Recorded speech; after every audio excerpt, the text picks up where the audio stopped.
I don't know why this is doing.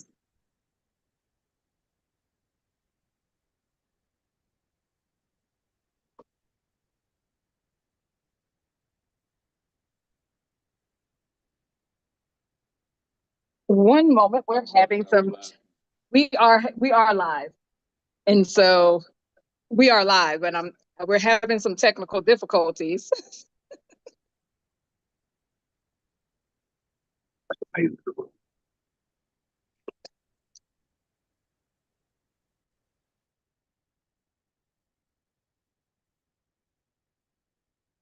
There we go.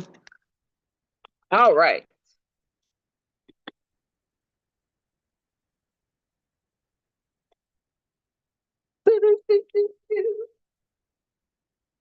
Hey, dope people. It's your girl Paisley. I'm the Mindset Makeover Maven and the Dope Life Movement Creator. And we are here on Sippin and Soul. We have some lovely guests. And I'm not really sure why this is giving me back and forth. But we're going to figure this out real quick.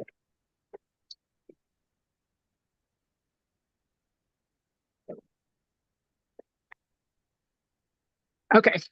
Ooh. All right. Take two. We are live. Hey, dope people. It's your girl Paisley. I'm the Mindset Makeover Maven and the Dope Life Movement Creator. And we are here with some lovely guests in person and virtually. So we are going to let you know what to do, guys. If you are joining us live, go ahead and drop your heart emojis down below. And if you're catching us upon the replay, make sure you drop your number twos in the comments down below. Make sure you like and subscribe so you don't have to miss another episode. But come on in this place, and we're about to get into it. I told y'all Sip's about to go down. So we're going to jump into it. And we have our lovely guest here from Equanimity Tequila. So we have Gus and his lovely wife, Velma. Thank you for joining us. Thank you for sharing your lovely products. Your bottles are gorgeous. So just want to let you know that we do definitely appreciate. And you guys didn't just send us some bottles. You sent us these cute little shot glasses that say Equanimity. So great branding. I love a good brand. And then Vic, would you grab those shirts right there? And you guys also sent us a couple of t-shirts. Yes. So thank you.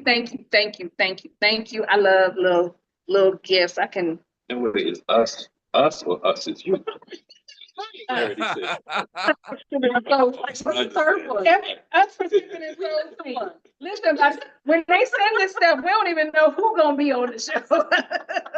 We just know they gonna be on the show. So thank you so much for sending these lovely gifts our way. And so tell us a little bit about how you came up with deciding I want to start a tequila brand. Wow. Actually, it started off as a whiskey Uh-oh. brand. I can't hear you. Oh, fast. So That might be me. Okay.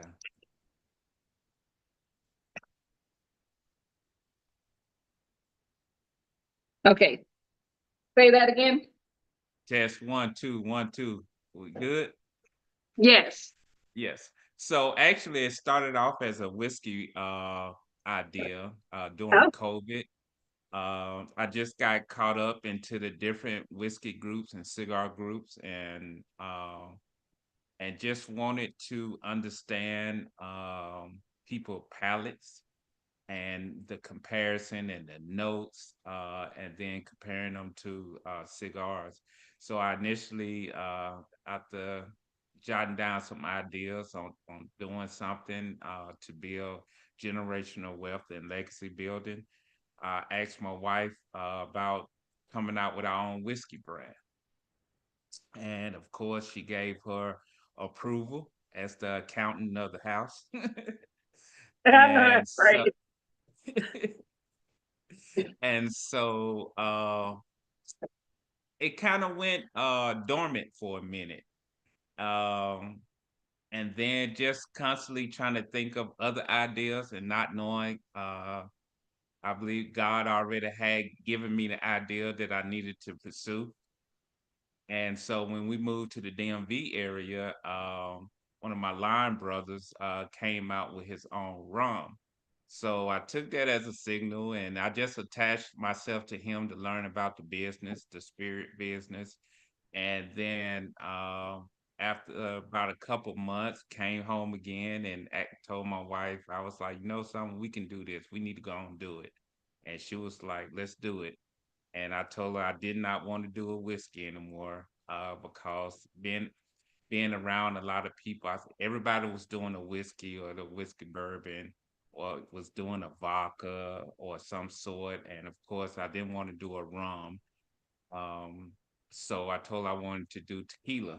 And I just started doing the research, researching distilleries, just going all in, just trying to figure out the process.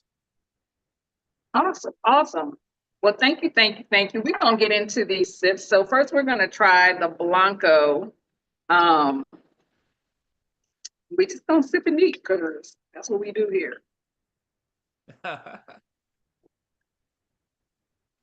Yes, our tequila is meant to be savored, not rushed. Okay.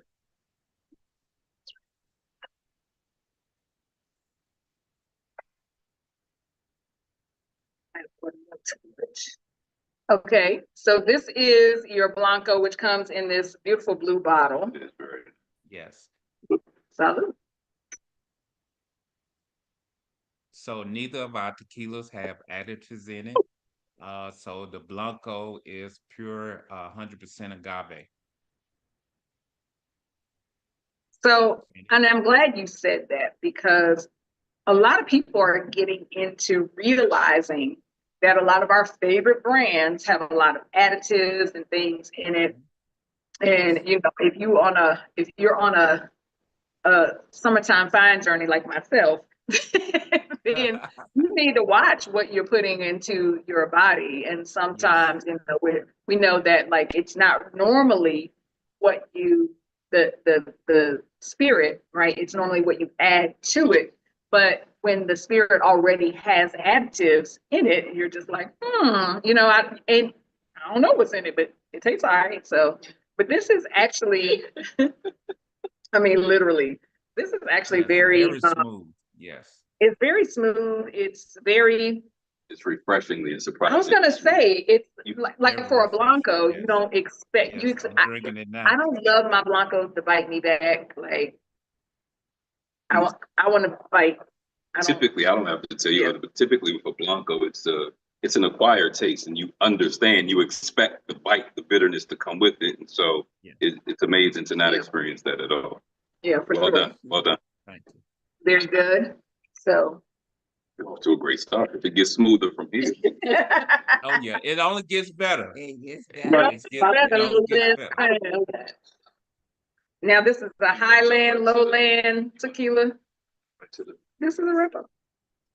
I thought it was It's a- compliment for it. Forgive me. This is a Highland or a Lowland tequila. Trying to see. This is your repo. Highland. Gotcha.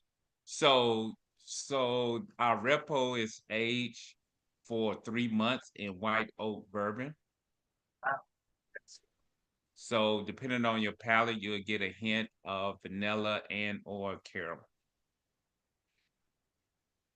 So it does give caramel on the nose.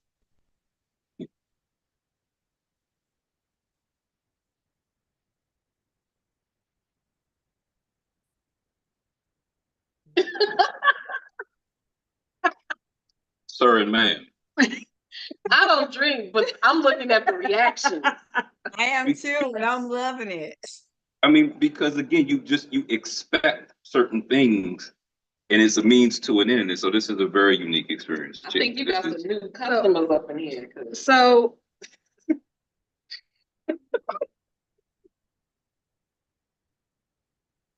to find a Blanco that you can sip is not, it's not very common. And it usually comes with a high price point, right? And then this, so I'm a cigar smoker, right? And I could definitely see that this could pair well with a cigar. Um, it's it's giving. I wanna sit back. I wanna chill. Let's have a conversation. Let's talk about some. How's life? To your point, what you were fancy, there's a gentleman off camera, we were just talking about design and we were talking about aesthetics. And so between the design of the bottle, the actual taste of the spirit itself and the finish, it's a great experience. Like you said, it makes you want to sip it and savor it versus typically we would be taking shots at it. So salute, Yes. absolutely. Absolutely. So now we're gonna get into this on you. I mean, I'm just saying, like, Yeah, yes, that's hold my on, wife's where favorite. we going? these are green room gifts for the guests, right? Yes. So So the just so that you do know, Equanimity is going to be a featured brand at the Margarita Wars. And this year, Margarita Wars is for everybody. So it's going to be at Urbano Mexican Fair in Annapolis, which is a beautiful restaurant. So there's going to be tequila tastings. That your ticket will get you a mini margarita. You get to judge the the bartenders will go head to head with a specialty margarita and a classic margarita, and you'll get to judge and match. It's going to be a great time. So I am super excited to have Equanimity be a featured brand. Where are you all located in the DMV? So right now, we are located in 501 Wine and Spirits, Metro Wine and Spirits, and Chat's Liquors. Gotcha. Okay. Soon to be some more locations. Yes, soon. Yes, we working on it. Yes, we claim Yes, it. we working on. We are also located in what's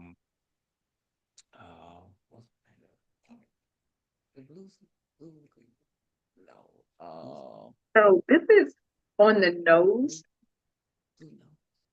I don't know. That's a I'm bit getting more woody. brown It's a sugar. bit, well, You're not getting brown sugar?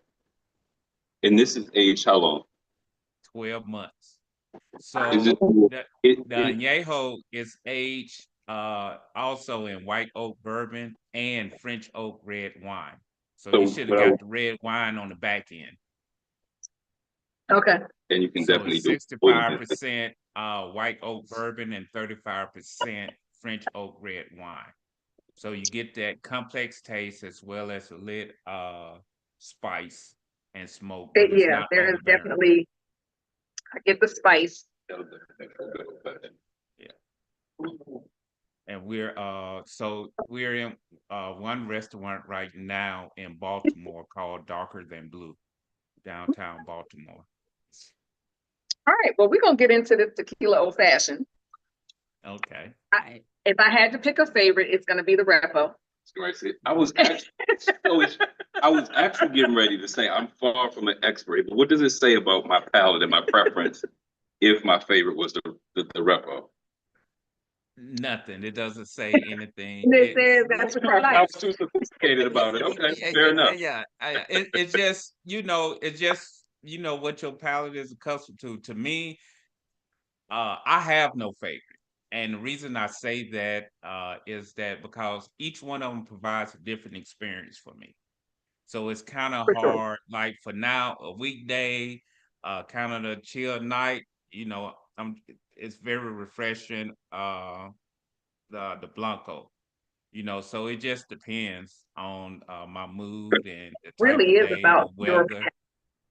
you know, Yeah. like what you like. And this is what I tell people all the time. Like, try different things because what is good to me may not be good to you. I may like Brussels sprouts and you may hate them, and that's okay, right? You just choose what works for you. We're individuals in this piece. So I'm telling you right now, all day, I'm grabbing the Repo first. I agree. Like all day.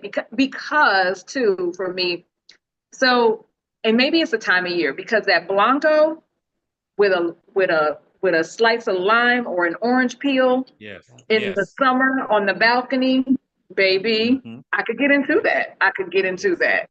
So, and I'm not a cucumber person, but I feel like the Blanco, you could do a cucumber muddle, put a little cucumber slice in there in the summertime, and that would probably be fantastic. I'm just saying that, and I don't like cucumber drinks, but that's it.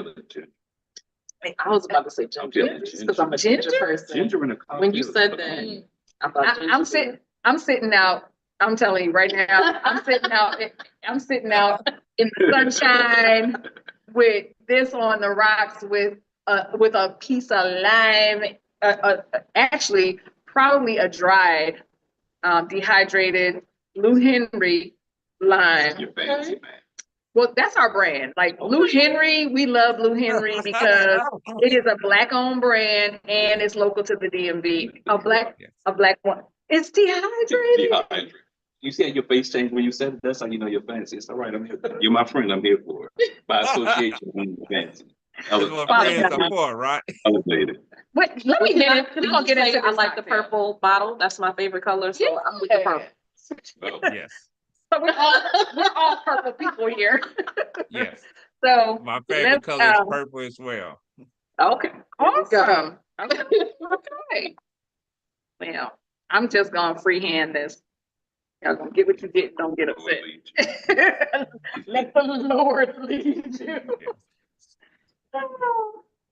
So with the designs of the bottle, when I thought about doing something with when I thought about doing something and doing tequila, I really wanted to produce more than just tequila. I wanted us to produce something that actually meant something when people was drinking it. So that's why we kind of cater to the mature crowd, someone who understands and know a good pour. Hence the motto, meant to be savored, not rushed.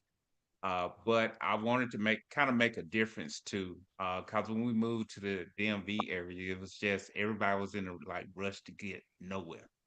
So, and in this day of time, nobody takes time out anymore for reflection and they mental and emotional health. So I wanted to be a reminder to people to always take time out for yourself, whether it's 10 or 15 minutes, whatever that is for you, and just reflect on your the positives, the negatives, your achievements, your losses, or whatever, and to always, take care of your emotional and mental well-being. Hence, that's how I came up with the name. Came up with the name equanimity. So if you look at the design, the label of the bottle, behind the category of each bottle on the front label. So behind the category of each bottle, like you holding a Blanco, you'll see the peace wheel. All right. And then the flowers around the labeling. The flowers, they don't know what they got going on over there. Say so drink. She's Oh, like, yeah. but the flowers, yeah, the flowers, I'm trying to pay attention to you, Les. With you in the She's like, intentionality yeah. of the label, Gus. But so you getting the maximum effect. So one of us is positively impacted by the design and the intention. The other one often gone because of how great it is. got it. Of the liquid inside Watching it all. Absolutely. You know, she's like, Got it. So if you look around the label, most people think that's agave plants, but it's not. They are lotus flowers. So the lotus flowers and the peace wheel was an intentional design to accommodate the name equanimity, which means sound, mental state, mental calmness. And the colors of the bottle are research psychology colors. So the colors of the bottle, all that plays a factor into the name equanimity. So while people are drinking and enjoying our tequila, I wanted to use those things as a reminder to them to always reflect, take care of your mental health and your emotional well-being.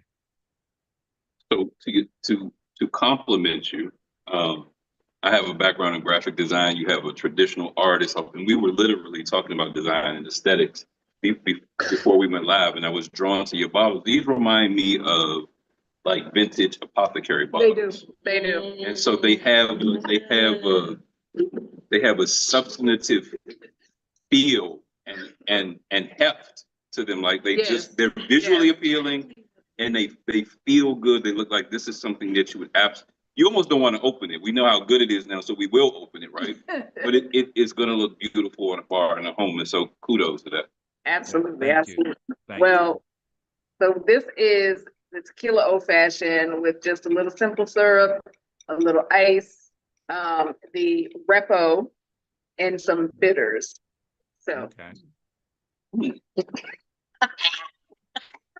And I'm secure my masculinity, the noise I just made. Okay, then.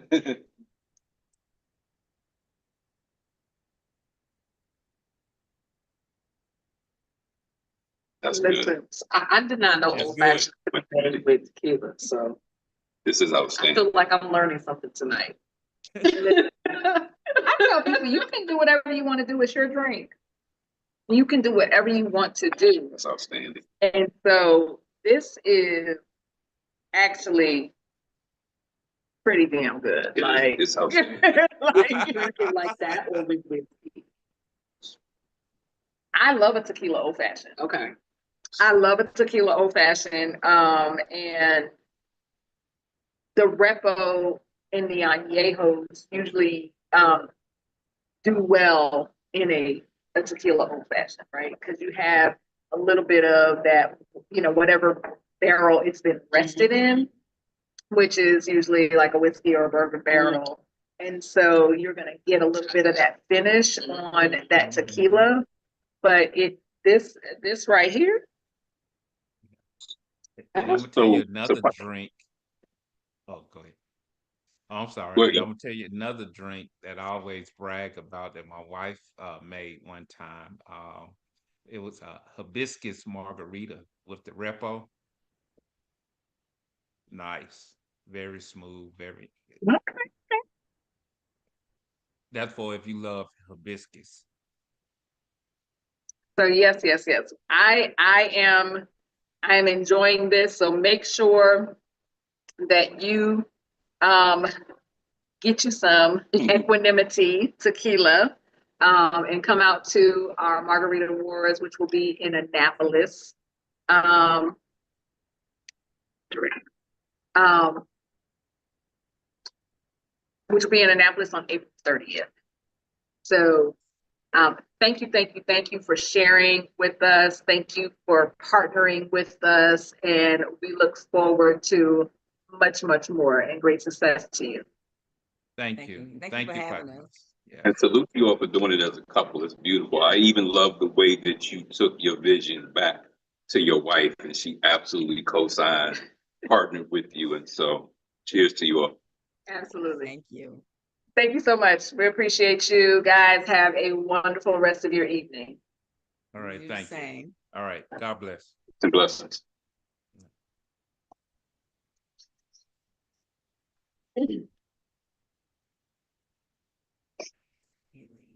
So you guys can,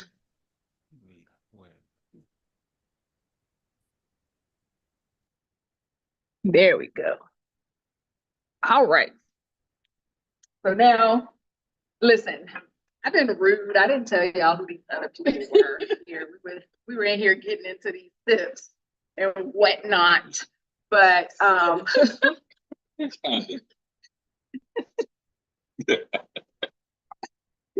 charge it to my head. Y'all know I love my people.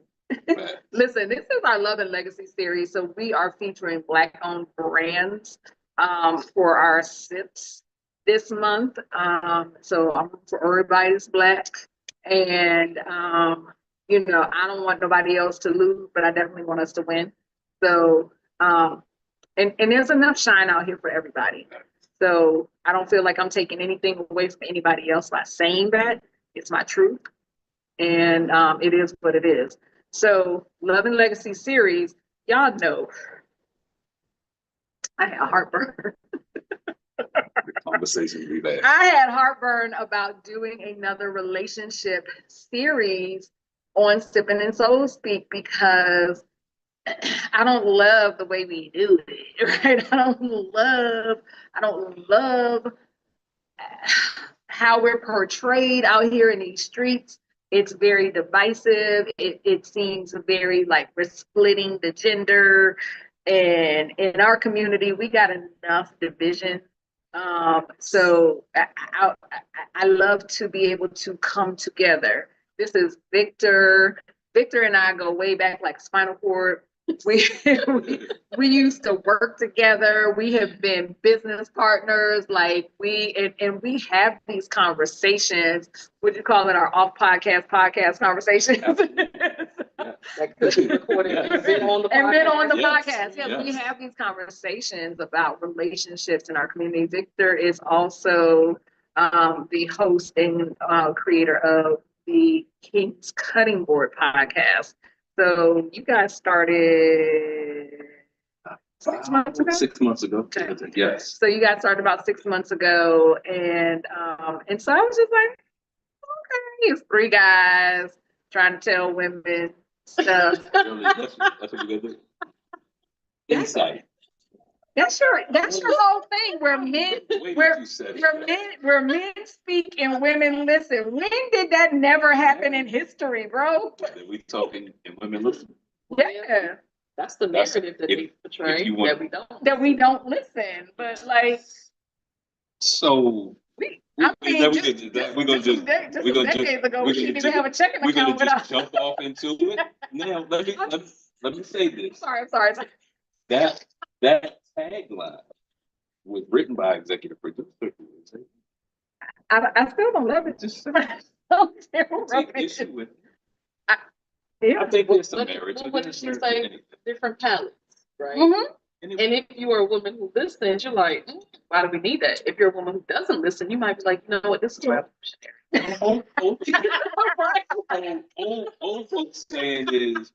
old folks saying is the hurt dog holler.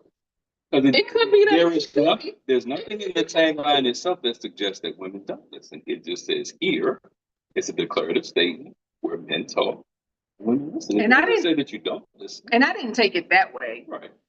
I'm just like historically, right? There was Well, time we could just So for ourselves. let me. So for me, that's just where I'm coming from. And it's not shade. It really isn't. I know you know. Me and you, we In like, case somebody else does, he has to say that. yeah. Because maybe like, hey, you know what? No, it's not shade. It's just to me, it's one of those where you make you go. Yes. And I'm gonna say this quickly because you have to introduce I the do. queen that we have on the channel. It really is more about, it's not the fact that you all have not historical listen. It's the fact that we haven't historical.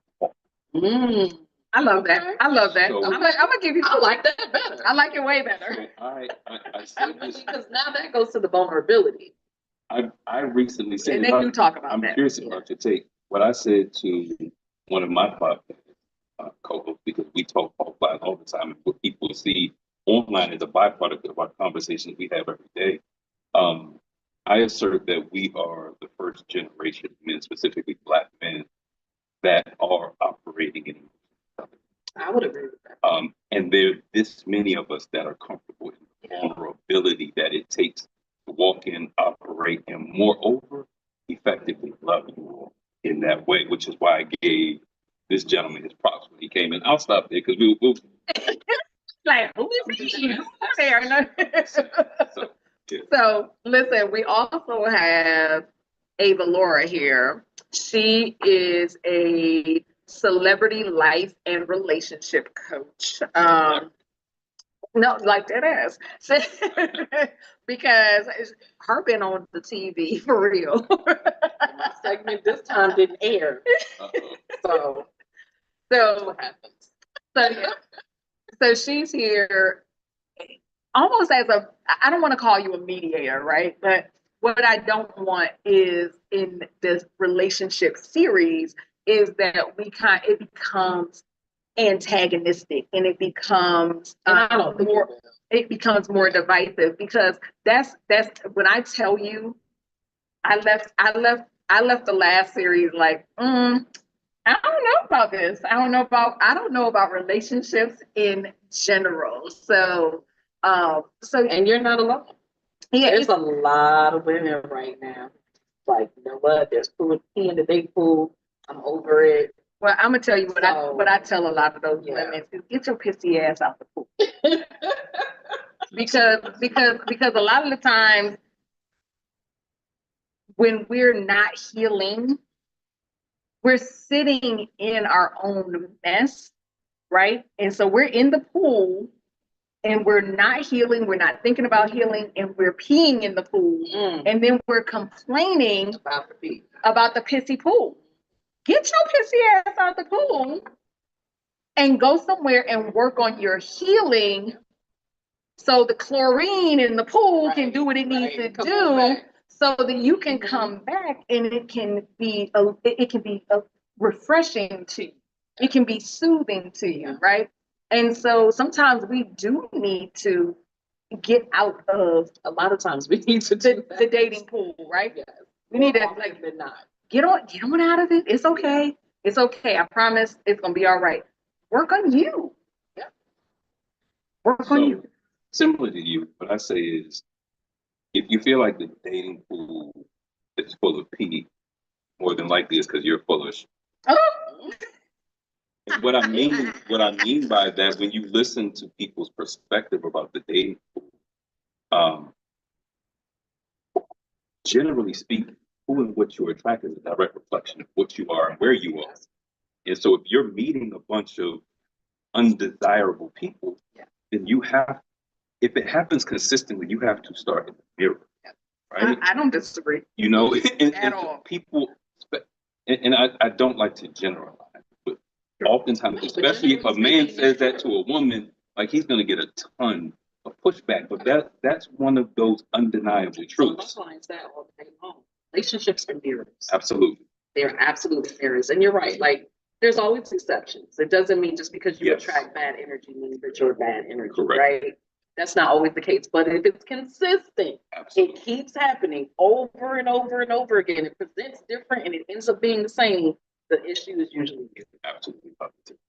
In addition to that, right, what we see, right, determines what we get. And so if you feel like you're precious and of value, and all of us should, regardless of men or women, one of the catchphrases that causes so much friction is who's the prize, the man or the woman? Hopefully both of you are, right? And that should be the reality. But if you're prized, if you're of high value, not to get caught up in but see how we misappropriate things? We should all be of high value. We let one person turn that into a bad thing and divide us. If you're of high value, you should be prepared to not just easily find the person that you're meant and your purpose to be with. Like it doesn't happen like that. And so if you look at the dating pool in that regard, right, I'm a rarity, seeking a rarity, then you're not going to just, and you talked about how you approach dating this gentleman, you understand your standards and what's going to come with finding the prize that you're looking for. Yeah, like I was an online dater. I love dating online. I'm divorced. I was married 14 years. So I was literally dating in my 20s, married 14 years, dating in my 40s. I'm like, what the hell is going on? But for me, I was very clear. I had a system and I knew who I am. I knew what I wanted. And I understood that if I'm online looking for that, then there's got to be men who are like me also online looking for me. Instead of like, oh, you can't meet good men online. Well, why not?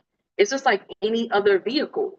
So I took it as this is a way. And, you know, as an entrepreneur, I'm like, listen, everything is sales, right? It's a numbers game. If I'm online, I have a chance to get more numbers, right? Which will increase sales.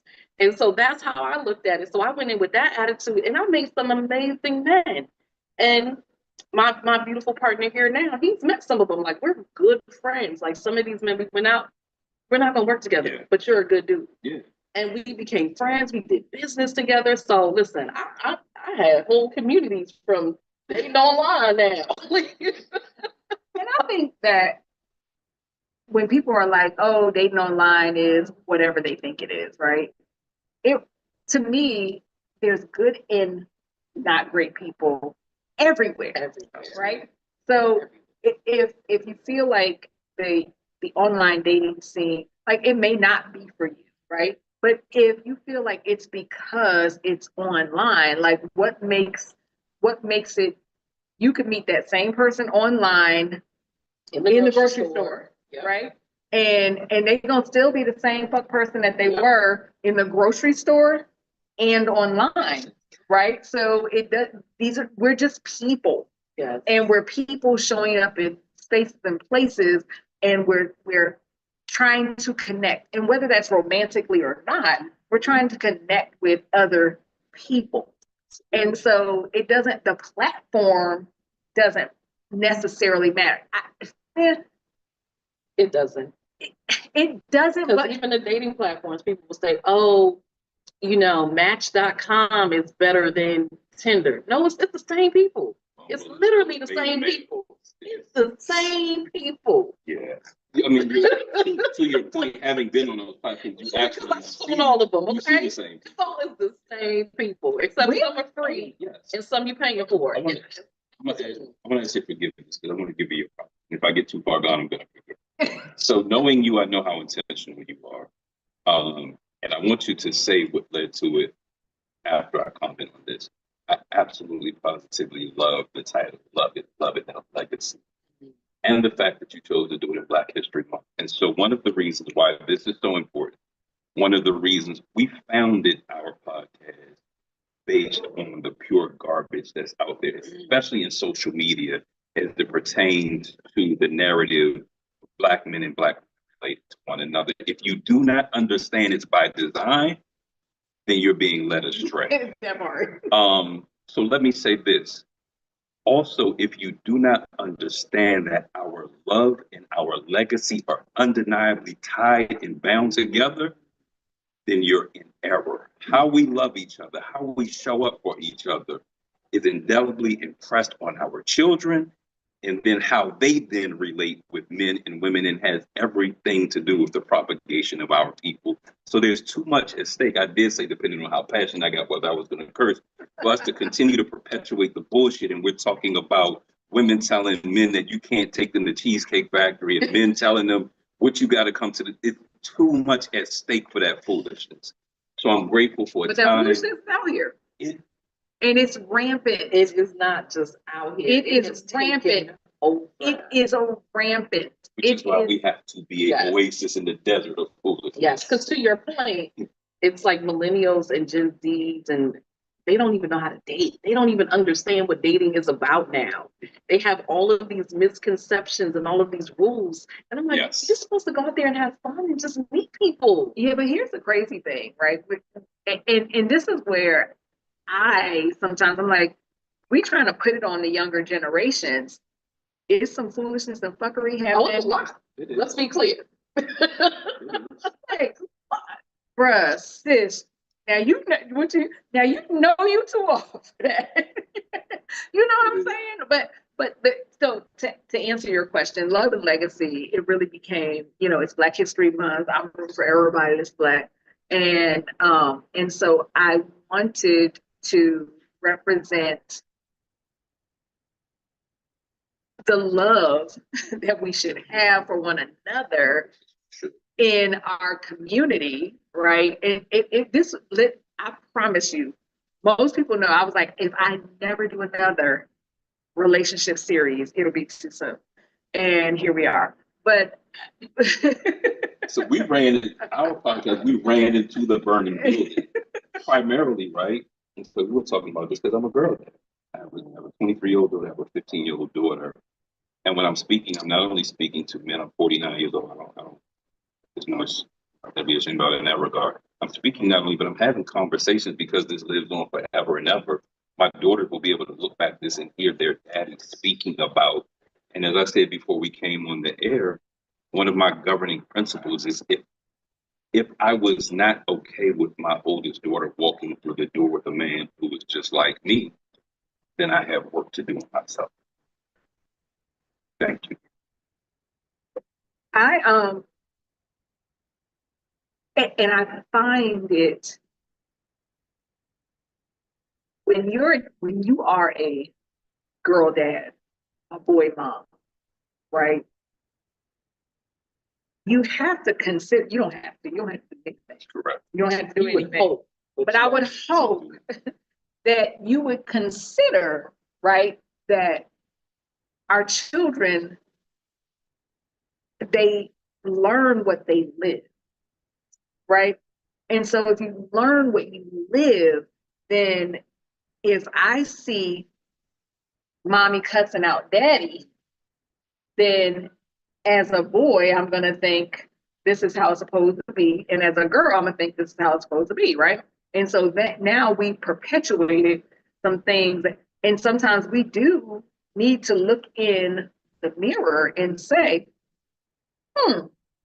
did maybe I should do something different, right? Or vice versa, right? You know, And that's the legacy part. That is the legacy generational trauma. piece, the generational trauma, and people, we're trying to heal from generational traumas that we don't talk about in our community, right? And kind of to your point, right? You were saying, hey, you know, the vulnerability, like there's men weren't allowed to be vulnerable, right? That we're supposed to. You got we're black women. You got. Well, listen, we had to be men. Like, come, and now we mad that you know. And so there's a whole thing, and so, and when women are talking about, you know, I want to live the soft life, and then people are like, I ain't expecting me, like, bro, we had to be hard for so long. Like, at some point, let us be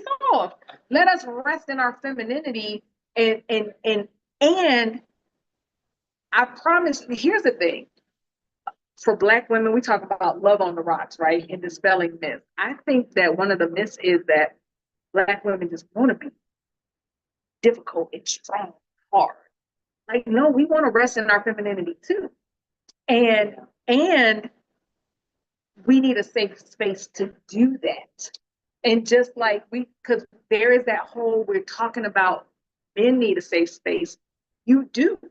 You need a safe space to be able to say what's on your heart, to be able to be emotional, to be able to get it off your chest, right? You need a safe space. But the only time a woman is going to rest in her femininity is when she has a safe space. Let's set some foundational context to a few things. One of the reasons why I've been off social media, right, is not only for what's being said and pitched towards us, but what we're saying. It's important, right? So we hear often from other persuasions how, oh, you have the freedom and you have the opportunity to be in whatever you want to be. It's critical that we understand that we are in the first, I'll say again, I'm 49 years old. We are in the first generation of our people that exist, live, move, and breathe outside of segregation and slavery. Let me say it again. We are the first generation of our people that live, move, and breathe outside of segregation. My aunt is getting ready to turn 86 years old. We'll be celebrating her birthday in a couple of weeks. When Barack was elected president, I got a framed copy of the Washington Post front page. I gave it to her, and she broke down crying. And I asked her why she was crying, and I understood the initial part of what she said is because I never thought this would happen. But what she framed and told me was that when she grew up in Southeast DC and my grandmother would send her to the country, that she left Southeast in the front of the bus. And by the time she got to Richmond, it was understood, nigga, you better be in the back of the bus. And so even when we talk about women resting in their femininity, men needing a safe space, be clear, our grandfathers, generally speaking, being emotionally intelligent wasn't a thing. It was nothing they were cognizant of. Our grandmothers were in the kitchen, they were having babies, they were tending to the house, and them resting in their femininity wasn't a thing. And so we have to be extraordinarily careful, right, and mindful of each other as we're coming into this space, because what happens all too often, is there's this pity. Like we can't rest in our femininity. We don't have a say, and we get stuck there. And there's zero progress that's made. And the thing is, when I told you, for men, we have to be comfortable dispelling the myths about what a freaking man is and comfortable operating in our God-given design. So as a father, guess what? I love cooking.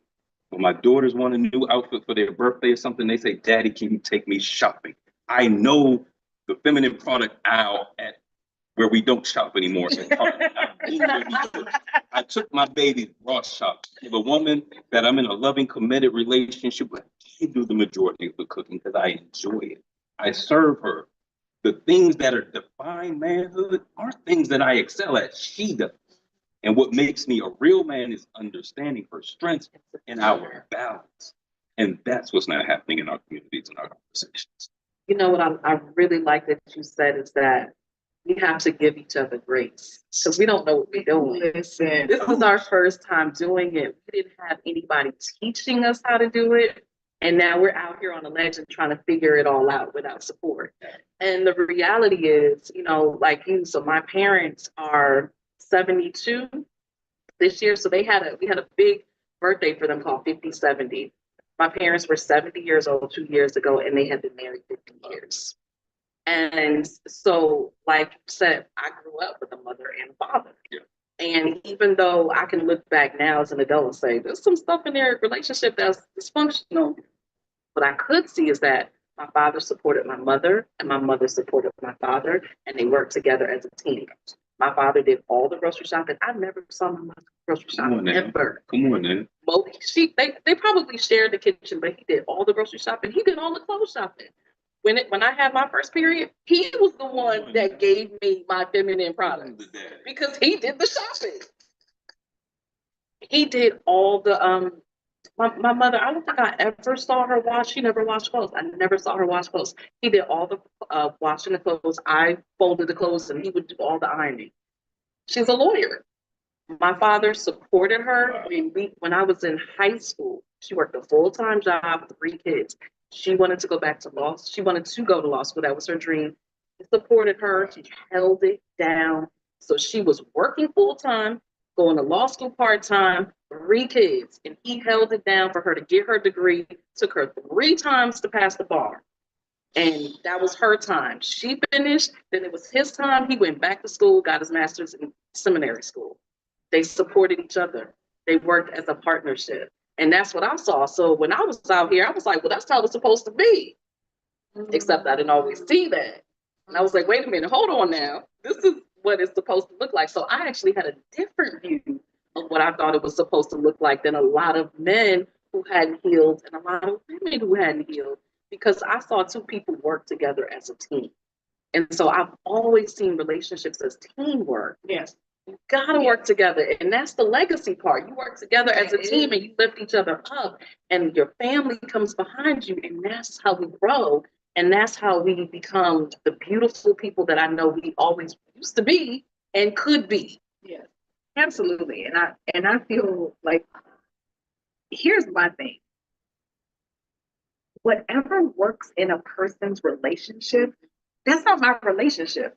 Yeah. That's their relationship. And I respect it. Yeah. And so like I grew up, my mom and dad, they were a team. Now they had traditional roles in that she took care of that man and his children in his house, and he took care of everything else. And so that's what I grew up seeing, right? I don't know. I know my mother could pump gas. I don't know if she ever did. I never saw You know what I mean? I saw it. I don't Listen, I was out there pumping gas like, what? why is this a thing? I tell people all the time, listen, I don't want to pump gas, take out the trash, or cut grass. I just don't. I don't want to do it. It's not my ministry. But at the end of it now, but I think that we come, especially if you're dating in your 40s or you're dating, I'm 52, because he even said, I'm 49, I'm 49. Yes, said I'm 49. So, but I'm 52. You know, you're dating in your 40s and your 50s. It is, you would think that it shouldn't be what it is. But what it is oftentimes some foolishness, right?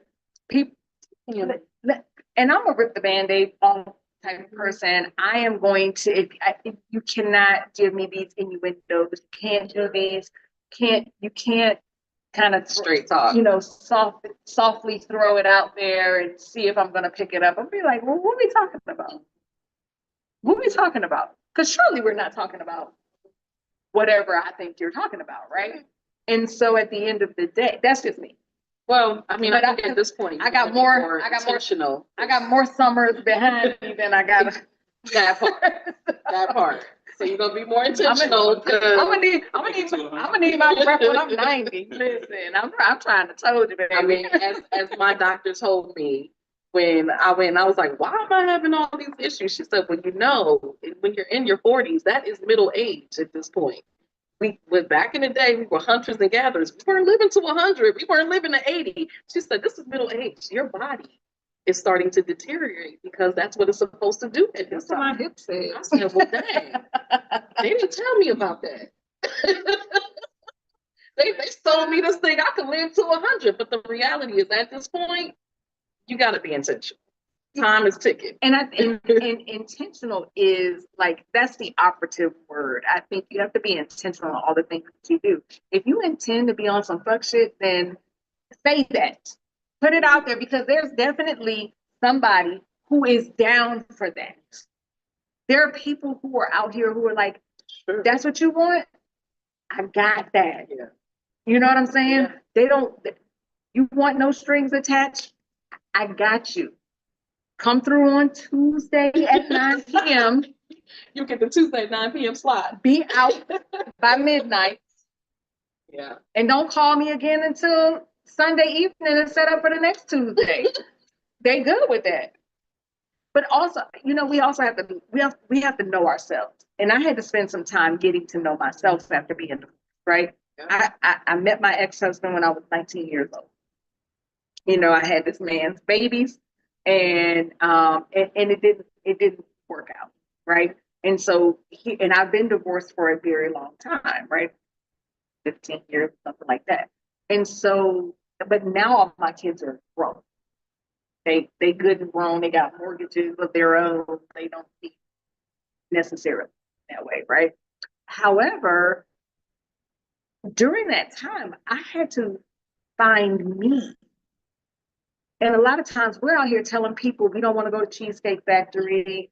I don't want a dude who's going to do this, or I don't want a woman who's going to do that. We don't even know what we want from ourselves. So spend some time getting to know who you are. I used to be like, you know what? I'm really not that complicated. I'm a little complicated. And I'm okay with that, because it's just who I am. I think if you are authentic in who you are, whoever it is, they can deal with it. They can deal with it. Or they can say, you know what, Yeah, I don't want to deal with that. I'm not the easiest person. I never claimed to be, but I'm clear in who I am. I'm clear in who I am. Anybody who's with me is going to be clear in who I am because I present that. Absolutely say, I'm unapologetically a trick. And so I think, right, like we have to be careful, because there's so many catchphrases. I think people are ultra intentional, right? What I believe is part of the problem is people ignore the intentions when they see it. Like there are absolutely whatever we want to call them, right? And so what I mean by that, generally speaking, and forgive me for generalizing, but women more than men, you look back and you say, I saw this all along. Like you see it, right? So people, whatever is in you is going to come out. I can say I'm not going to curse when I stub my toe on this coffee table. Reflexively, whatever is in me is going to come out. If you spend enough time with a person and are intentional about that, whatever they are about, generally speaking, is going to be for the observation. The other piece and the other part of that, we were talking about trauma. And there are things that we miss that are traumatic that we don't label as such. It's just how we were raised. And so for men, one of the most impactful things that's happened to us was our parents doing their best. And it's really simple and innocent. And it looked like me running around and falling down, skinning my knee, and them saying, "Get up, boy, stop crying." And so literally we are reared to divorce ourselves from our emotions. And then we come into a space where we've evolved enough, we're mature enough that we want to love a woman, but don't even know what the hell we want because we've never been permitted the space and the opportunity to figure out and find out what that looks like. And, right, forgive the accusatory nature of this, because of, for a man that's about y'all, right, we listen to you. And we often listen to a narrative in which women are telling men what a man is, when more likely than not, they didn't grow up with one. They had children by one who multiple wasn't a good example, and they've been poisoned, polluted, and hurt by men who the only way they've gathered what they want is by what they did. And that in and of itself is dysfunctional. That's not a finger pointing, that's our circumstances. That is men, our podcast about us taking our accountability for how y'all have been mistreated, mishandled, and misappropriated. That being said, let's get past the finger pointing and figure out how we heal. And remember, forgive me, remember, because we spend our time pointing at each other when truly this was all done intentionally. Listen, That's real. That part is real, and that's where that's why I get frustrated with the divisiveness of so much of what's out there, right? However, I do want to say that there's so much that from our legacy, right? And those generational traumas Absolutely. that have happened Incest. when we have said, we've been told in our community as women that there was a situation, they sent our men off to war, right? Not even just that. You can go before that, but I'm talking about most recently, right? You sent our men off to war and you said, woman, you got to hold it down in this house. And we held it down, but when our men came back, they couldn't come back to the home because we couldn't support our families without the support that we were getting externally, right? And so now it became a whole thing, like, you can't help me and I'm over here struggling and I got to get this help from somewhere else. And there's all of these things that have created where we are. And so now we want to finger point and say, well, you don't want to let me be a man. Right. And we can go back before that. Yeah. Right. I mean, how we separated the families and, all of those things. Especially for us, especially for Black folks. You could look at every era and see separation of the family, every single era. And, I'm a social worker. My master's degree is in social work. And I will never forget when we were studying family in the 70s, how, they were talking about with welfare queens, welfare moms. In order to have welfare, you couldn't have men in the family. So what they would do is, if you had a man, they would do night raids. Think about this. They would do it in the middle of the night. And if they caught a man in your home, they would take away your benefits. So what did that do? Now they separated because, listen, I got to keep my benefits over here. So I can't have a man in the house. So what happens now? I end up being everything, the man and the woman. Keep trying to come back. He can't come back because I'm supported by the government. You understand? I mean, the division. Only 2 generations removed from Black men being forced to watch white men rape their wives and have absolutely nothing. And so here's what's interesting. This is what I was thinking of you all were talking. We are in the first generation in space of having the luxury to point at each other, point fingers at each other and complain, because our parents and our grandparents, they didn't, right? They needed each other to survive. And so there's so many things. I cringe sometimes when I hear conversations about women wanting a man to do like, their grandfather did, right? When you don't want grandma, yeah, because the bottom line is really don't. to your Because I learned as an adult. because grandma ironed granddad's shirt, Yeah. and when he wanted a piece, that was part of the duties and the responsibilities, and that was dysfunctional in and of itself. Yeah. And so here we are in this space, right, where there have to be conversations like this facilitated for us to move forward. And I think there's the difference. And I think and this is the myth, right? That women want, that what my granddaddy was. And we don't really know what granddaddy was because granddaddy had a family and a family on the side. Listen, However, that's what they did. Listen, it is not uncommon, right? However, the difference in and I think so people are like, well, you don't want that. Well, what they want is what they saw, Yes. right? And what they saw was what they saw was that granddaddy took care of that family, right? He was the provider for that household, right? And that grandma did what she did, right? Took whatever she needed to do. And if that's it, listen, if the least I got to do is give my man what I want him to have anyway, what?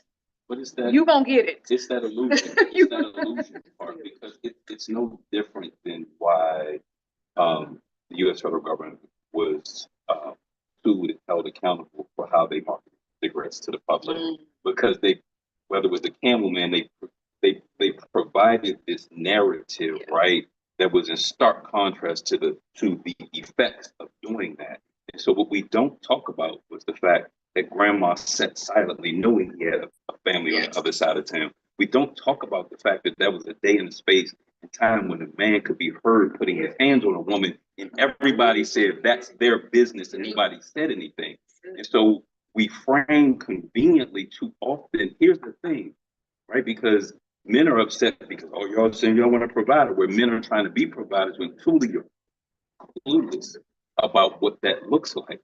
I'm in a loving, committed relationship, and I can tell you a few months ago while I was single, the overwhelming majority of women that hit on me were married and being provided for financially. And the story was the same every single time. It was, I'm not leaving because I'm taken care of, except for emotionally, physically, socially, and the things that mattered most to them. And so provision, generally speaking, is boiled down for men. Does he have the ability to pay these bills and or take care of me? When generally, again, I'm saying generally, those aren't the things that resonate most with y'all in the middle of the night. So what's so interesting about that, because it has been this divisive thing, right? I want a man who's a caretaker, and again, what women don't see about women, most men who are caretakers aren't there physically and emotionally because they're too busy earning money. Yep. So how do you really want it? You can't have it both ways. He can't be the sole provider and take care of you mentally, emotionally, and physically. If you want a man who's going to do all of that, more than likely, y'all are going to be in it together. You're going to have to figure out how that's going to look, but you're going to be in it together. And that's what we don't want to hear. Here's the other piece and the other part of it that's not talked about. And it's not right. It's not okay. Is that there are a significant segment of men that have the wherewithal and the means to provide in that manner that believe or are wired as such that entitles them to certain things. Whatever they want. And that's true. Absolutely positive. True. It's very true. It's and a lot of it, I think really, if y'all can get anything out of this conversation, is definitely understand your history. Yes. Understand where these beliefs come from. Yes. When I'm working with clients, we talk a lot about our belief system, and so much of what we don't like in our life is formed by our dysfunctional beliefs, and we don't even know they're dysfunctional because we just take them at face value and we never question them to say, is this true? Is this even what I really want? Like, do I even like this? We just like, well, that's how it's always been. So that's how it's supposed to be. But is that the case? And if you really want a healthy relationship that's authentic, that it's going to help you grow and be the best possible person that you can be, you got to sit down with yourself and say, you know what? A lot of these beliefs that I'm carrying are not healthy. They're not real. They're dysfunctional. And I'm going to have to dismantle them before I can really get what I want. They haven't served you. Not at all. Amen. Yeah. Listen, I think that we've talked about love and legacy here, and love on the rocks, right? Shaking up the limits of relationship, especially in our community, Black history. We unapologetic, and that is my mantra for 2025. Unapologetically. And here's one of the things I think you alluded to it before, but I feel like sometimes we talk about grace, giving grace, right? We need to give grace to each other, and we need to give grace to the ones who came before us, right? Because they did the best they could in most times. I'm not going to generalize, but not the outliers. They did the best they could with what they had and what they knew, right? And so, and your trauma is not your fault, but your healing is your responsibility. And so at the end of the day, if you want to do better, go sit down somewhere and learn something, right? And first of all, learn yourself. Learn yourself, and that's for men, women. I don't care who you are, what you are. Learn who you are, learn what you want, learn your own desires so that you can appropriately articulate these things. And that's the other thing. We sitting in silence. We over here talking. Let me tell you, one of the myths is people out here telling people what he or she should know what I want. Well, that all the time with couples. How in the entire hell would this person know you? I am 52 years old, bruh. I like flowers. Listen, I like flowers. White roses are my favorite. Now, if I put it out there and you never come through, then either you weren't paying attention or you don't care, right? But if I never put it out there, how in the world do I expect this man to know that I like flowers? To your point, right? I think in us being conscientious and responsible, that we arm people with the tools, right, to facilitate the desire. I want you to be successful, my guy. Believe, right?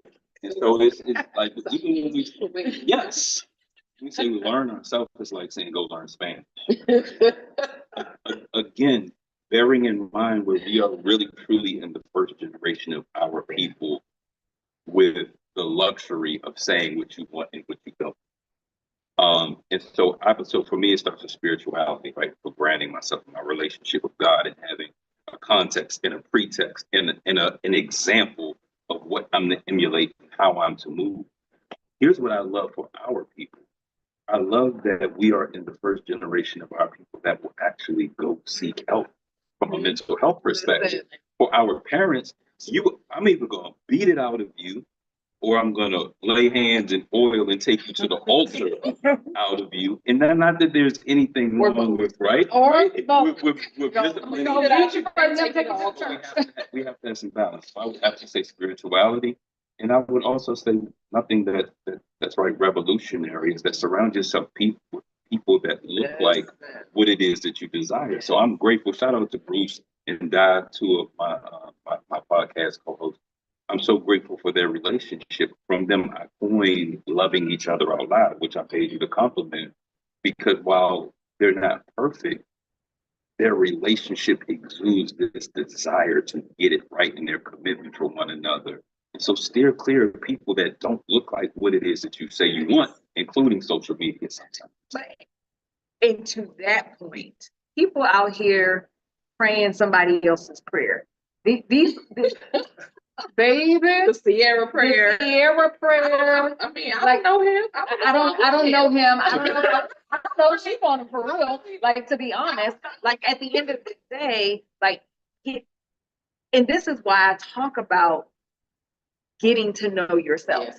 because you got to sit down in the quiet space and learn who you are sometimes. Because, and I tell people this too, when it comes to relationships, like when I go to weddings and stuff, they want you to say something. Give some advice to the couple. My advice is keep learning each other, because the person that I was when I was 19 years old with no children is not the same person that I was at 27 years old with multiple children and a husband. Is not the same person that I was at 35 years old with more children, more responsibilities, climbing the corporate ladder, so on and so forth, all of the things that I was doing. There's going to, you have to be able to, you have to be willing to love somebody through these things and learning who they are over and over again, because we are changing. Hopefully. The person that I was at 40 with my good knees. Good knees. My knees still good. It's my hip that's the problem. my knees still good. I can still, drop it like it's hot and get it up like it's lukewarm. But the hip, everything is not. Everything is not going to be. And you have to care enough about a person in order to go through those things, because, like, even thinking about further down the road, who's going to wipe your ass when you're incontinent, right? Do I care about you enough to even and see? I'm gonna say this, and I'm gonna get off my. It's real, and I'm talking to the women, because sometimes we like, I want somebody who's handy. I don't give a damn who puts the screws in the doorknob thingy mabob. I don't know. And he might not know either. But is there a doorknob there that I can use when I need it? He took care of it. I don't care who came and did it. Right? I don't want to cut the grass. I said that, right? Yes. I don't want to cut the grass. I don't care who cuts the grass. I'm not mad because my man ain't cutting the grass. Right. He paid somebody to come cut the grass. I didn't have to do it, and the grass is cut. Be good, babe. Come on, let's. You want to go to the movie? You want a sandwich? What you want? What do you want? You want a little nookie? Come on. Because, like, what do we want to argue over stuff that it does not matter. I wrote an article called Burnt Bread, and it was a picture of burnt bread. I was doing Sunday dinners, and once a month I told my kids I would do Sunday dinner. Everybody come over and do Sunday dinner. And every single time I burned the bread. Every time I would burn the bread, right? And so this one day I burned the bread as per normal, right? And I was just like, I took a picture of the burnt bread. I didn't know what I was. One day I was sitting down and I wrote an article and I said, I burn the bread every single time. I put, because it's the last thing you do, right? Put the bread in the oven and you setting the table, because I'm a table setter and it needs to look a certain way and all my stuff's got crystal glasses, whatever, right? And I forget about the bread. So that first batch gonna be burnt to a crisp. But I said, my presentation is not my process. I burned the bread every single time. And me and my ex-husband got into it was one of the biggest blowout arguments over burnt bread. Guess what? Neither one of us burnt the bread. Neither one of us burnt the bread. And in the long run, like in hindsight, you're like, this is the hill we want to die on? We have to choose the battles that we like. Was it that important? If who burned the bread? Do we have more bread? I mean, is it a do or die situation? You always burning it, then you know to have enough ingredients to make the second one. To make a second. So, and that was my thing, right? like you see this beautiful spread that's put out here. You don't know that that first batch of bread was in the garbage. I had the smoke alarms went off. It looked like 420 in this joint. Like it was wild. And so take ownership for those things that we know and accountability for those things that we know. And I'll say too, right? Stop looking at other people's stuff. Create your That's own another episode. That is the whole situation. Stop looking at other people's social stuff. media. It's got us Comparison messed up. culture is real. It's got us, and comparison is the thief of joy. I'm going to respectfully disagree. I'm going to say be selective about what it is that you look at. Our eye gates are essential to our reality, right? And so we are what we eat, right? We are what we intake. And so that's why when people create vision boards, you're supposed to put them in a place where you see them first thing in the morning, where you see them every day.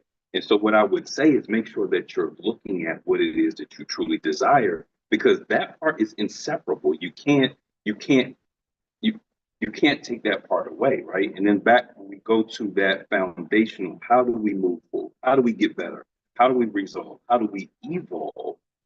Right? You talked about grace, and we talked about grace is a byproduct of relationship. Grace is a byproduct of consistently seeing somebody with positive intentions. And so when they misstep and when they mess up, it's like, I know they didn't mean to do that. It's okay. It's also furthermore essential that in my opinion, from my perspective, that comes from purpose, right? And so why are we relating? Why are we dating? Why are we marrying other than he's handsome, she's pretty, he's successful, we have great sex, we have fun together, right? And so for me, that again goes back to my spirituality. The woman that I'm in love with her because I'm supposed to be with her, is purpose by God. Our relationship glorifies God. And part of the reason why I know this is because things that did not work for me with other people matter absolutely nothing. So we talk about dating platforms. That's a whole different. So we talked about this offline. I hate cats. When I say hate, they're devil spawn to me, right? They were a non-starter. I would be on social media. So understand something. A woman having a cat on her social media platform, let alone on her bed, is swipe left is no, right? Mm-hmm. I don't care what she looks, swipe left. The woman that I'm in love with has a cat and it's black. And I'm in her house and I'm like, come here, Java, come here. Because she's the one. Yeah. But it's founded in purpose. Yep. And so the things that really don't matter. But that comes with self-awareness. Like you have to understand that. And I think it also, it definitely comes with wisdom because like you said, you're getting older. And I say this to women all the time, like you really want to be alone when you get older. I can do that all by myself. I don't know about you, but I'd rather be with somebody that I halfway like when I get older. At least they can help. We can help each other. They gonna push the button, call people or something. Like you hear people. Do you like me enough to call the people if I fall down? About people who died and they were in their house for weeks and months and nobody knew because nobody checked on them. Listen, I live in a condo and I'm telling you, my neighbor, and it hurt my heart because my neighbor passed away and they said he had been in there for days or maybe even a couple weeks before anybody knew that he was in there and had passed away. And I'm like, I don't want to die alone. I don't want to die alone. And so and that puts some things into perspective for you, right? When you start to think about like, have I fallen and can't get up? And sir, do you just like me enough to call the people? Can we just have a pact? Could you just call the people, call my children, call some damn body, and let them know she in the ground. I ain't gonna get her up, but she. No, that doesn't mean settle. Let's be clear. That doesn't mean that you need to settle, but it does mean that you need to put things in perspective. Like, is this really important? Do I really care about this? Because I agree with you. Like, there are things he knows. Like, I would have never dated. First of all, I didn't date short men, and I'm 5'2", y'all, but I didn't date short men. Like, I had the thing. Everybody I dated was 6 foot on up, and he's 5'8". It don't even matter. I don't even care. Listen, I don't care. listen. We gotta put some things into perspective. Yeah. And if we want to build our love and build our life, we have to put some things into perspective. We have to give each other some grace, Yes. and we have to listen. Linda, listen, listen. Larry can listen And too. fine tune the filters that we listen to. Right? So I can tell you as a man, I'm going to brand myself, but I believe I'm speaking with the good men. The conversations are irritating. We are tired of hearing about what we're not good at, and we ain't this, we ain't that. You know what I mean? Like it is exhausting. It is irritating. There's And some things that's exhausting and irritating, and I'm not saying that that's okay. Hear me out, because I feel like you're getting ready to propagate part of what it is. Because Go look, ahead. hear me out. 'Cause and when I'm giving that perspective because again, and don't agree with me, you don't. But those are generally things. It's not that we don't say.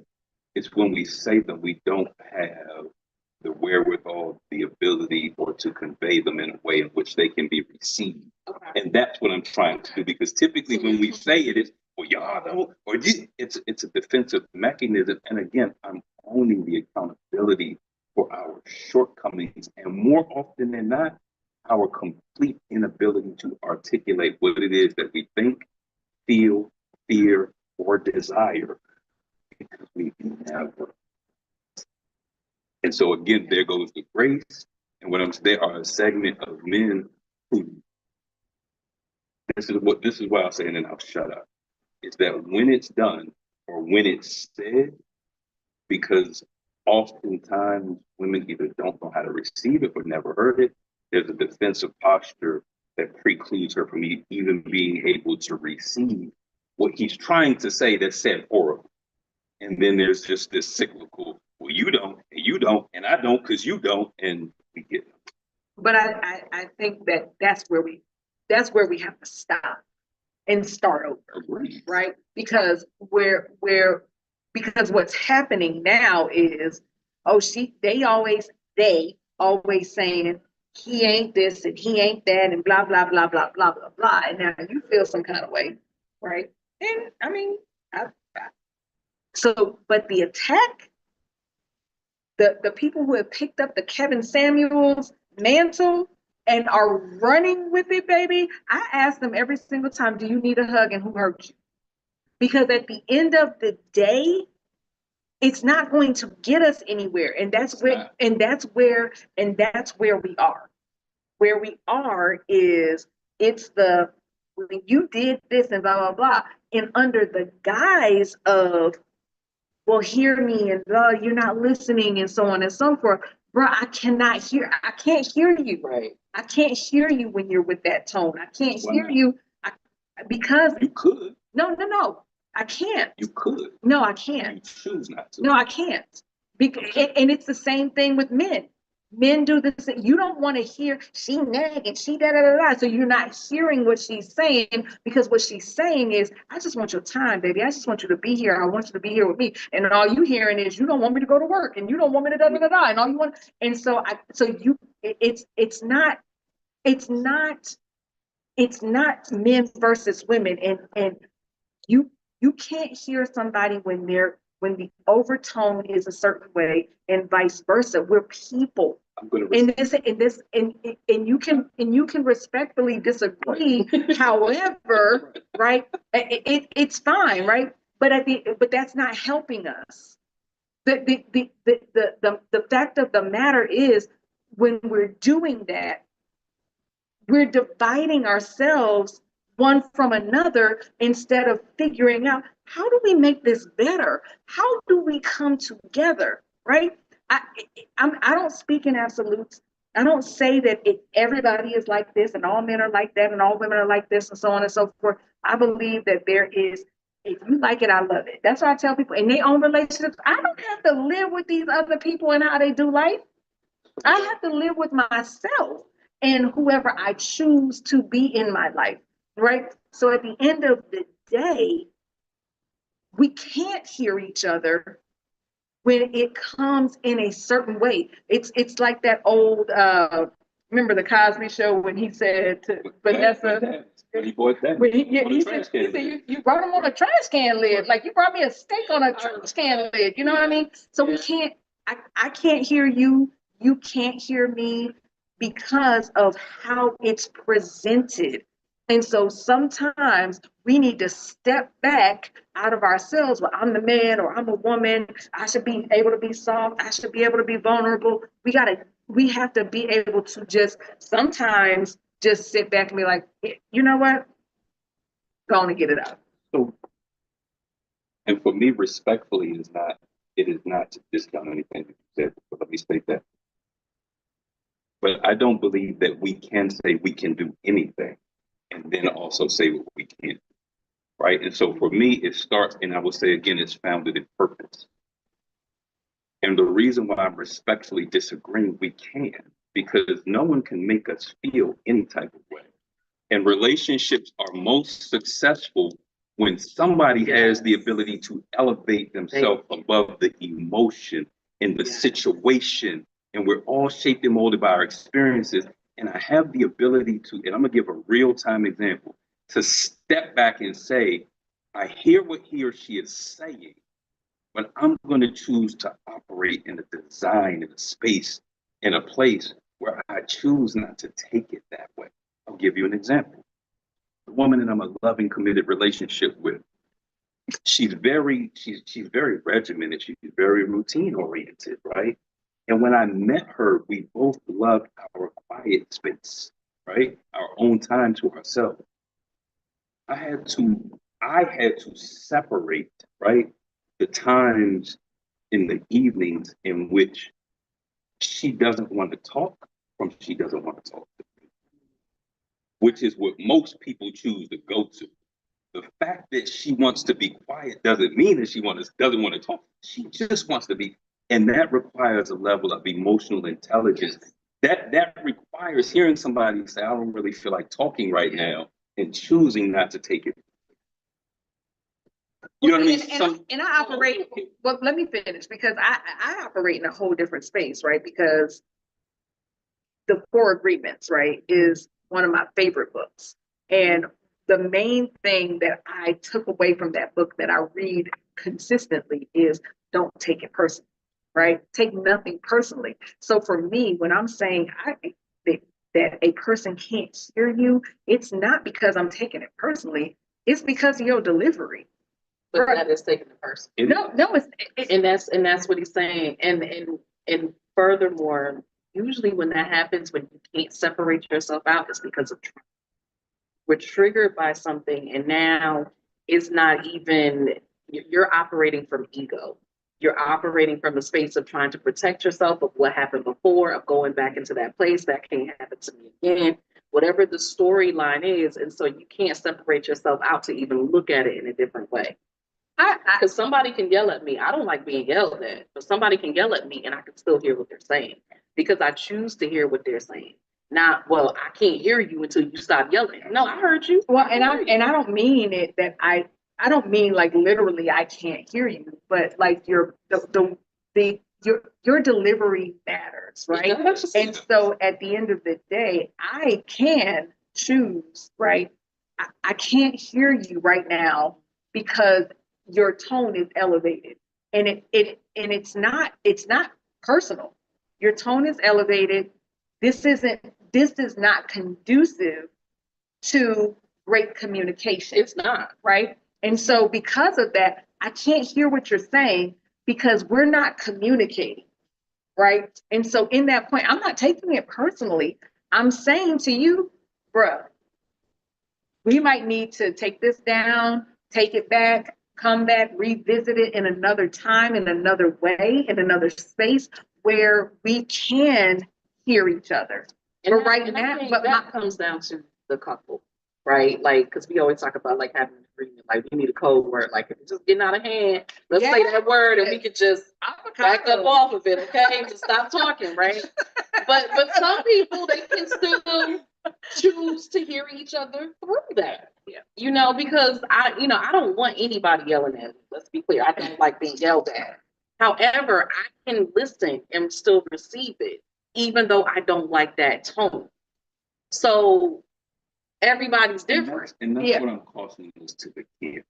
And this is just because can't is an absolute, and you're absolutely capable of it. You choose not to, and that requires a level of accountability and understanding, maturity that we miss, right? Which allows us to stay off. I can absolutely, despite the fact I don't like how she's talking to me, because I love you, and I realize the trigger is a part of this, or the emotion that I care enough to wade into the water and get wet, or wade into the fire and get burnt because I love you enough that confrontation provides the ability for growth, maturity, and healing. Most people avoid the confrontation and never get to the benefit of what's beyond it. And somebody, but again, purpose, right? Maturity, what it is that you want. Somebody has the ability to step back and remove themselves based on the love, based on the purpose. I'm gonna take these scars. I'm gonna take these the same way our forefathers and our ancestors sacrificed literally their lives for us to be where we are. Somebody had, and for me, it's the example of Christ. He went to the cross. He took a whipping, he took a beating so that we could live and exist in a space. And for me as a Christian and believer, my command is to love the woman that I love the same way that Christ loved the church. And so that's literally sacrificing sometimes my pride. Because Victor, you're not gonna talk to me, because out in these streets, if you talk to me sideways, it's gonna be a problem.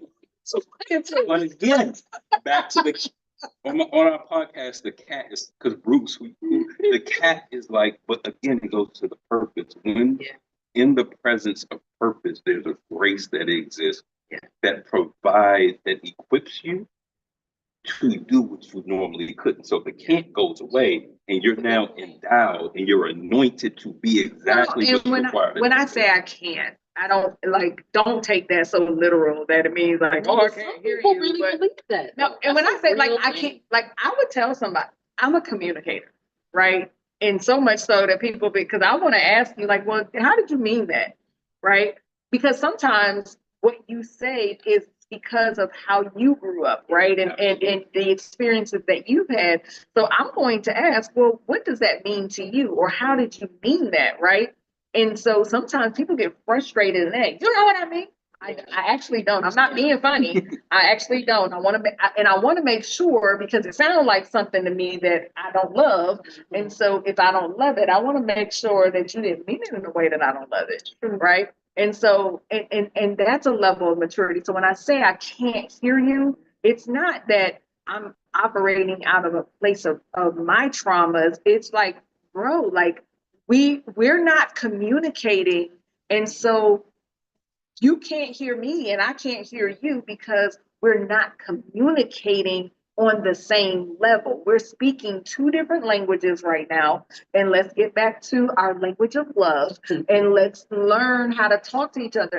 And in relationships, that does mean setting those boundaries, right? It could be that, hey, you know what?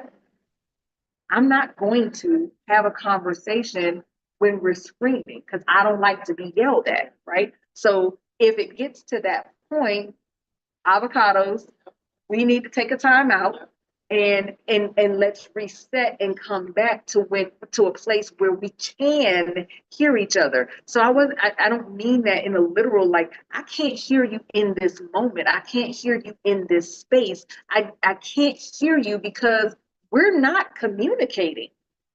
But I'm glad you said that, because there are people who absolutely believe that and don't question it.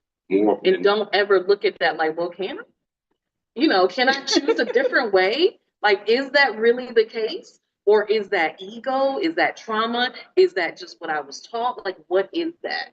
So I'm glad you said that, because in relationships, you got to question a lot. You do. Because you got to question a whole lot. We're two different people trying to come together and make something work. And if we're intentional about it, if we really want it to work, and if we can love each other through these things, right? Through the argument, through the tough time, through the like, who the fuck you talking to? Because that's my thing. Who you talking to? People are like, oh damn, she's from New York. And I'm like, I heard it. I heard it. I was like, oh, that's New York. So for me, I don't want to have to ask you who you're talking to. I want us to be able to say, you need a hug. You know, like that, maybe that's the code word, or whatever that looks like. And I feel like we have to be in our individual relationships, right? Because the challenge is we trying to be in this person's relationship, and we want to be with that person's relationship, and we need to be working out our own soul salvation with fear and trembling. Like we I'm like, if you're not a paying client, I don't have time nor energy for all of that. Like Do you? we need to you got to figure out your own stuff in your own time in your own situation. Like I can tell you all day, sis, that dude right there is probably not got your best interest at heart, but she loved the dirty draws. Ma'am, you like it, I love it. Until you don't, and then let's talk about it. You know what I mean? But at the end of the day, we're so busy focused on what somebody else got and what they have. And we don't know. We don't know these people's situations. I teach people how to see you. Listen. I teach people how to create vision boards that manifest, because people out here trying to manifest stuff that makes absolutely no sense. That's things they don't even want. You don't even want that. You don't even know you don't want that. Right. And so at the end of the day, like we work on yourself and your situation and so on and so forth, and find that person who is willing to put up with your bullshit. Because we all got our own level of bullshit with us. And there's somebody out here who is absolutely willing and able to be like, yes, that bullshit, I like it. Give me 2 scoops of that and 7 scoops of the other. Like they're okay with it. Sprinkle some extra bullshit on top of it. I love it. When we talk about that grace, right? So we have what we say. And you can tell me anything, can't just be pillow talk, right? You can tell me anything means when it's not pretty, when it's not perfect, and I'm talking to you in a way in which you're not feeling and you're triggered by, but because you're supposed to be with me, you can see what it is or how it is.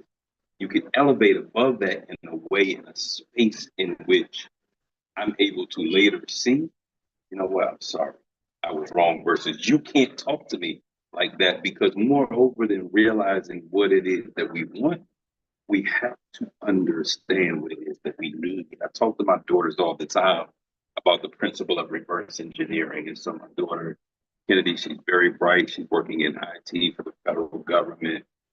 And what most of us have done is we go out, we figure out what we're good at, what we like, right? We get a job, and then we say, I want to drive this and I want to live this place. And we try to make it fit in that. And what I've told her is sit down with yourself and draw out, where do you want to live? How do you want to live? Do you want to live in a condo? Do you want to go out to eat 3 times a week? Do you want to travel all the time? Do you want children? Do you want to drive a convertible? Do you want to drive an SUV? Count the cost and then figure out what it is that you have to do to facilitate that lifestyle. Conversely, in relationships, right? We never, because again, we don't give ourselves the space. We don't give ourselves the grace. We haven't healed from our trauma, right? And so we go out here putting band-aids and patches on things and never realize what it is that we need, which is what our want should be derived from. And so no, that's I'm like, literally, we've had those conversations. But to your point, something that you just said, you know, when I think about even in my relationships, right? If I can get all up in your face and start yelling and screaming and acting the damn fool, I feel safe. Because I'm not going to do that with everybody. And I went out with too many men. Oh, you're a life coach. So now there's this thing that I'm supposed to be perfect. Yeah. You know, and I'm like, no, I'm human. I'm human first. Okay. So if I can do that with you, this is real. Okay. And we can come back from it and we can be good. This is real. This is where it's at. And I think there needs to be something to be said about that, because we don't think about that when somebody can really be bold. Because even when they're showing their trauma, they're being vulnerable. Absolutely. And I tell people too, right? Like we do need to feel safe. All of us, Yes. men and women. Yes. And we're going to operate differently. I had a conversation with someone one time and they were talking about how their partner didn't disclose certain things to them in the relationship, right? And I was like, well, why do you think that is? And they were like, they were sneaky, they were this, they were blah, blah, blah, blah, blah, blah, blah, blah. They didn't want me to know da, da, da, da, da, da. And I said, I submit to you that that person did not feel safe enough to share those things with you for whatever reason. I'm not saying you were a bad partner.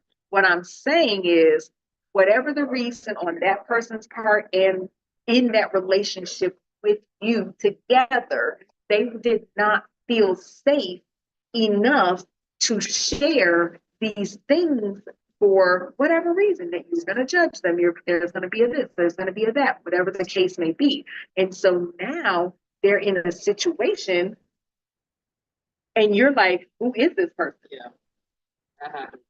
It happens a lot, but we go down a path with people that we don't feel safe with. That is one that men But they, to your we're point, guilty right? of. They don't know they Be need it. accountable. And moreover, because here's the thing, that part is okay. What's not okay is that we don't say anything that arms you with this information that you need to do anything. That's not fair at all. I heard an analogy the other day, and I thought it was really, really dope and basic, and I could relate to it. And it talked about how men are comfortable showing up as Superman, but ashamed to show up as Clark Kent. Like we can't expose our vulnerabilities and our breastplates because we don't feel like we have the luxury. And it's not their fault. It's our fault, right? Because we're not man enough, we're open enough, we're honest enough to say, I'm not good at this. I had a conversation recently, the love of my life, and I hated it. And when I'm honest about it, and I told her, the only reason I did it is because I had every intention of dealing with it, fixing it, having it taken care of pretty before she realized what the deal was. But God said, I'm not going to fix it unless you share with her what it is. Because I'm going to fix it not because of you, I'm going to fix it because of her, because it'll demonstrate how real I am and I get the glory out of it. And so it's not even easy for us to be okay with the things that we don't find, right? We don't. And again, it's not your fault. It's not. We have to be man enough. We have to be emotionally intelligent enough. We have to be okay giving up this facade, right? That all too often we feel like we have to come to. Y'all gotta find out one way or the other anyway. Tell her she's gonna get it. So Always. what? I already know. But choose wisely enough that you love somebody and you're relating with somebody who can hear when normally most people can't. Right? Back to the illustration we talked about. Well, It's listen, good. this one way I was like, what's beyond, right? Way beyond. So I definitely want to thank you. I definitely want to thank you for coming and being here with us. Victor, of course, thank you. And listen, we're gonna be here all month. Love and legacy. The Love and Legacy episode series for Sippin and Soul Speak. We're going to be featuring Black-owned brands today with Equanimity Tequila. If you have joined us live, make sure you drop your heart emojis down below. And if you caught us on the replay, make sure you drop your number 2s in the comments down below. Don't forget to tell us what it is that you have been sipping on out there. We don't care what it is. It could be anything from sparkling water to sparkling wine, everything in between and beyond. We just want to know that you're out there and with us for Sippin and Soul Speak. So Victor Vaughn from the King's Cutting Board podcast. And then we have celebrity life and relationships coach, Miss Abraham. Laura. She said, y'all run, go get her book. Girl, live your fucking life.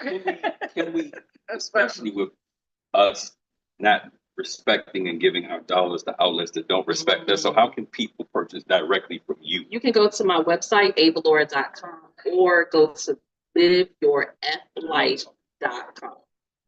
Entrepreneurs, position yourself to get your money Yes. directly. Don't go to Amazon. That's And listen, and if that was too much for you, go ahead and go to DelacyPaisley.com and subscribe, and I will definitely be sending out the information. Can we give you a flower? Yes. Right, so I mean, Thank no, Yes. real quick, because we right. Yes. So when Wait a minute, what's happening? because listen, not for nothing with your obstinate ass, which you can't and not do. What I ain't gonna You do. literally came on talking about how you don't like these conversations. Yes, right? But you position yourself to be a difference maker. Put it out there. Be about the difference. So thank you for doing what you couldn't The do, opposite or of what I like. love you for it. Appreciate it. Thank you. Well, thank you guys for being here. Thank you guys for being here. Make sure you like and subscribe, and we will see you next week, 7 p.m. Eastern Time, live right here, Lacey Paisley. We want you to be dope because you are dope on purpose. See you soon. Be good to each other, y'all. Be good. Oh my goodness, love it. All your glad for the time to be It getting all what y'all saying right now. We'll be out all night.